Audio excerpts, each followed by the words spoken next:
അതെ, നമുക്കിന്ന് ബീഫ് പള്ളിക്കറി ഉണ്ടാക്കാം കേട്ടോ. ഇതുപോലെ നെയ്ച്ചോറിൻ്റെ കൂടെ കഴിക്കാൻ അടിപൊളി ടേസ്റ്റാണ്.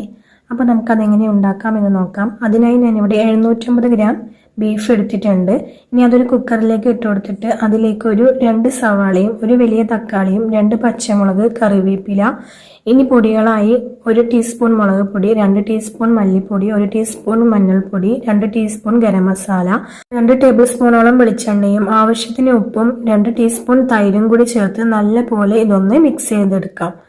ഇനി ഇതിലേക്ക് 2 ടീസ്പൂൺ ഇഞ്ചി വെളുത്തുള്ളി പേസ്റ്റും കൂടി ചേർത്ത് കൊടുക്കാം. എന്നിട്ട് അതുകൂടി നല്ലപോലെ ഒന്ന് മിക്സ് ആക്കി എടുത്തിട്ട് കുക്കർ അടച്ചിട്ട് ഒരു 6 വിസിൽ വരെ വേവിച്ചെടുക്കാം. ഇനി ഇതിലേക്കൊരു കൂട്ട് ആവശ്യമുണ്ട്. അതിനായിട്ട് നമ്മൾ ഒരു 6 വറ്റൽമുളകും 1 ടേബിൾ സ്പൂൺ നിറയെ കുരുമുളകും 1 ടീസ്പൂൺ നിറയെ വലിയ ജീരകവും ചേർത്ത് നല്ലപോലെ ഒന്ന് റോസ്റ്റ് ചെയ്തെടുക്കാം. ഇനി ഇതിലേക്ക് മല്ലി മുഴുവനായി ചേർത്ത് കൊടുക്കണം. അതില്ലാത്തതുകൊണ്ട് ഞാൻ മല്ലിപ്പൊടിയാണ് ചേർത്ത് കൊടുത്തിട്ടുള്ളത്. അതും കൂടി ചേർത്തിട്ട് അതൊന്ന് പൊടിച്ച് മാറ്റി വെക്കാം.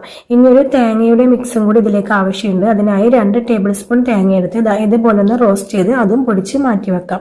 ഇനി നമ്മുടെ ബീഫ് നല്ലപോലെ വെന്ത് വന്നിട്ടുണ്ട്. അത് നമുക്കിത് ഇതുപോലെ ഒരു പാനിലേക്ക് ഒഴിച്ചു കൊടുത്ത് നല്ലപോലെ ഒന്ന് വറ്റിച്ചെടുക്കാം. ഇനി ഇതിലേക്ക് നമ്മൾ നേരത്തെ ആക്കി വെച്ചിട്ടുള്ള ആ ഒരു പൊടിയും കൂടി ചേർത്ത് കൊടുത്തിട്ട് നല്ലപോലെ ഒന്ന് ഇളക്കി കൊടുക്കാം.